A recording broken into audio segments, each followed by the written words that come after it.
Mga ka-PL, aba matindi. Ha? 1.8 billion pesos travel expenses sa tanggapan lamang di umano ni Speaker Martin Romualdez, mga ka-PL. Ayon po sa bidyong panunuorin natin. Bago ko po simulan, makikisuyo sa mga hindi pa po nakasubscribe.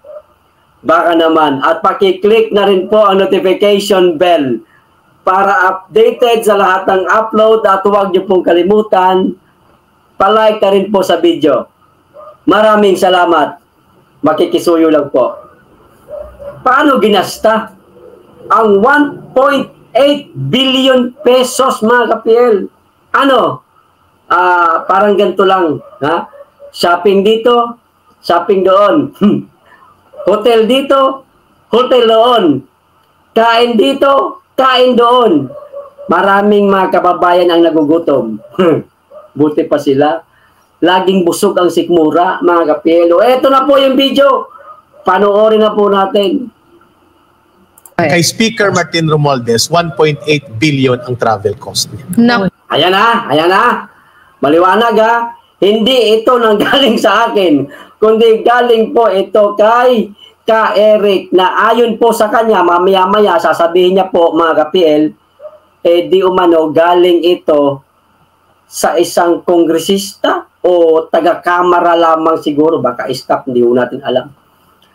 Sinabi di umano ito sa kanya at siya lamang ang salita, no? Tawag nito. Siya lang ang magbubunyag sa mga nangyayari sa tanggapan ni SMR. Tama, matindi ka, SMR! Busog-busog! Busog-lusog! O, ito pa. 1.8 billion pesos. For how long? For almost 1 year lang. For the entire Congress. Sa kanya lang. Sa kanya lang? Sa kanya lang, ha? Sa kanya lang. Kulang-kulang isang taon, mga ka-PL. Ha? Kita nyo naman. At hindi. Oh, nasan ngayon yung mga tagapagtanggol ng tambalos-los? Ano masasabi nyo rito sa Panginoon ninyo? O, ituloy natin. Kaya nagtatanong itong ating source from Congress. Is it true? 1.8 billion. Sabi niya, pakitanong ka, Eric, at paki-explain din. At pakitanong kay... Yan ang source, galing po mismo sa Congress. Hindi sinabi ni Ka Eric kung ito ba ay kongresista, basta galing po di umano sa Congress ang source. At siya lamang ang pinagtanong. Pakitanong mo, Ka Eric. Maliwanag naman eh. Ulitin natin yung video, kapiraso lang. Play ulit natin. Sa kanya lang. Sa kanya lang? Kaya nagtatanong itong ating source from Congress. Is it true? 1.8 billion. Sabi niya, pakitanong ka, Eric, at paki-explain din. At pakitanong kay Secretary Belica. Miss Ina, ito ay a break-in information coming from Congress mismong source. No, because the 1.1 billion of the DNNR, that's the entire department. Yeah. But you're saying now, Eric, that 1.8 billion is just the office of the speaker for travel? Which is a... Sa travel lang yan, mga ka-PL, ha? Ni Speaker di umano. Ayahay. Sir, ang daming mga kababayan nagugutom. Abay, bawas-bawasan po ng kapirasong kakapalan po. Isipin nyo po yung ating mga kababayan. Pera po yan ng taong bayan yung ginagasta ninyo. Hindi pa nga nabubuksan yung unang libro. May panibagong hihilingin na naman ng taong bayan na buksan ang liquidation itong 1.8 billion pesos travel expenses sa tanggapan lamang di umano ni SMR. Ituloy natin yung video. Question posed to us by the source from Congress. Yeah, I mean, that needs to be explained. The speaker should explain, no? Yes. He should confirm or deny and then give an explanation. Give an explanation kung totoo ito. Kasi sabi niya, baka humigit pa ka, Eric. Humigit pa? O ilan naman itong higit na ito? Ipagpatuloy natin yung video. Balgat ng konti. Anak ng patola talaga, oo. Akala ko 1.8 lang. Sosobra pa yata. Anak ng patola, oh. Ito. Congress. Yeah, I mean, That needs to be explained. the speaker should explain, no? Yes. He should confirm or deny and then give an explanation. Give an explanation kung Yeah. totoo ito. Kasi sabi niya, baka humigit pa ka Eric, kung i-factor in Secretary Belica, ang current baka umabot ng 2 billion ang gastos sa travel ni Speaker Martin Romualdez at ng kanyang mga entourage. Naku po. At ng kanyang mga entourage naman pala. Okay, tanggap natin yan, pero gaano ba karami yung entourage na yan? Sa laki ng halaga ng 1.8 billion pesos. Parang sobra-sobra yata sa gastos. Mali po ito na pagkakagasta sa pera ng bayan. Ng patola talaga, oo. Wow. Okay, dahil usaping... How do you do that? How do you spend almost 2 billion for travel? How do you do that? That's hard. Hindi ka na uwi sa bahay mo. Grabing shopping. Oh, di ba? Hindi ka na uwi sa bahay mo. Grabing shopping. Shopping dito, shopping doon. Natutulog sa mamahaling hotel, mga 5-star hotel, mga ka-PL.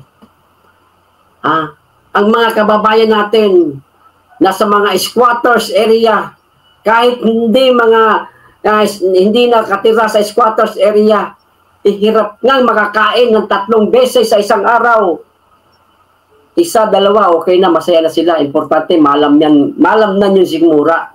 Pero sila, nagwawaldas ng pera ng taong bayan, samantalang maraming nagugutom. Dyan ako concern sa mga kababayan natin gutom Bakit ko inuulit-ulit? Kasi concerned ako dyan No? Lalo na yung mga kababayan. Wala problema sa mga magulang Dito sa mga kabataan na lang na nag-aaral Anong mailalaman ng isip nila kung gutom ang sikmura? Di ba?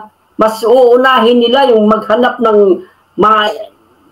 yung kalam ng sikmura. Mas uunahin nila yung kalam ng sikmura kaysa sa lamnan yung isip nila.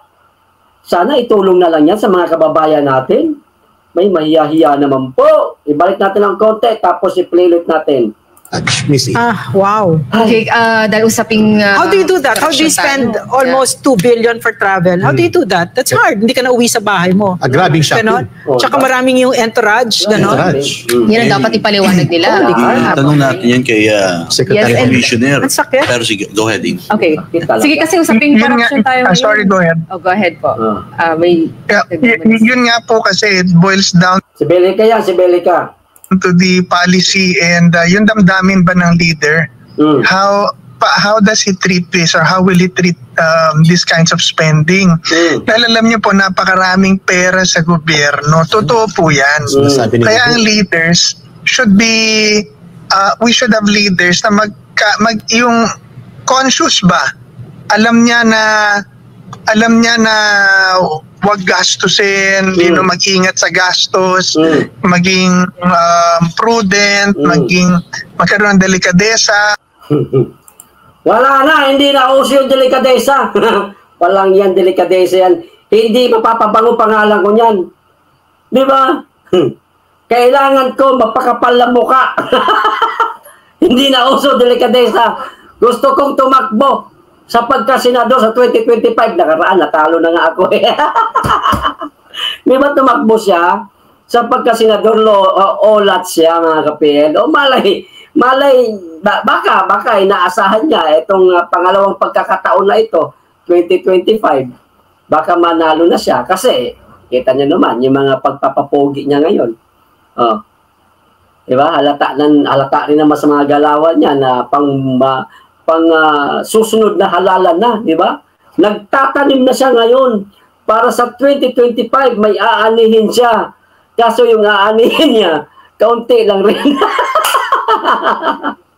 Ay nako, ang saya ng content natin ngayon mga ka-PL. May panibago na naman tayong nalaman, mga baho nila. 1.6 billion una pumutok. Ito bago. 1.8 billion pesos. Ayon pa kay Eric, baka umabot pa daw ng 2 billion. Matindi. Ulit natin ng konti tapos play. Alam niya na wag gastusin, mag-ingat sa gastos, maging prudent, magkaroon ng delikadesa, mahiya sa taong bayan dahil wala nang hiya. Walang hiya! Walang delikadesa! Alak na batola! O hindi ako may sabi niyan, ha? Nagre-react lang ako sa video, ha? Ituloy po natin. Maging skandalo yan. Ay. Ano yan nasa puso. Anong iskandalo? Sa mga susunod na araw, magiging iskandalo talaga ito. Sigurado marami na naman tayong mga kababayan na aalma dito sa napakalaking halaga. Inilabas ninyo. Kung hindi ninyo inilabas, tulad nito, hindi sana, hindi ko na i-convent. Di ba?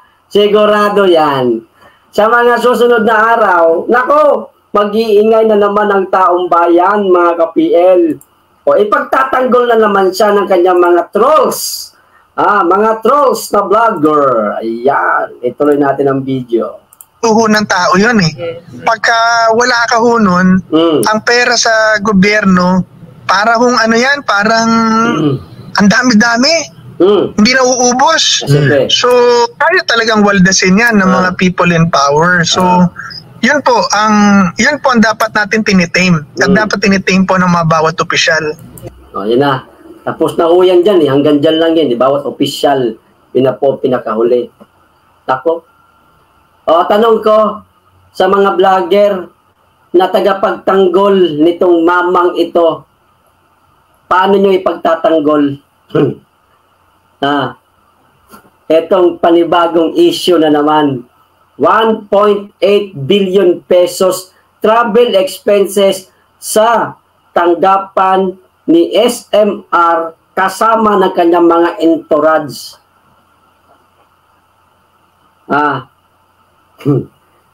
Ipagtatanggol nyo sa pakapala na lang ng muka, kung ano-ano na lang sasabihin ninyo. Hanapan nyo kami ng ng tamang dokumento, supporting documents. Ayan, kung mayroong liquidation, ilabas ninyo para maipagtanggol nyong maigi yung inyong pinapanginoon. At hindi, nakakahiya po ito sa tanggapan ng may hawak ng mikropono dyan sa kamera. Ano pong masasabi ninyo, mga ka-PL? Pera ho yan ng taong bayan. Hindi po sariling pera nila yan. Hindi ho yan mula sa kanilang bulsa, kundi pera po nating lahat yan. Wala ba tayong karapatan magtanong? Meron naman siguro, di ba? Mr. Speaker, paano nyo po ginasta ang napakalaking halaga na yan? Nagtatanong lang po. Nagtatanong lang po. Huwag nyo po sanang masamain. Sana masagot nyo po. No? Hanggang dito lang mga ka-PL. Maraming salamat sa inyong lahat. Mag-iingat kayong lagi. Be blessed.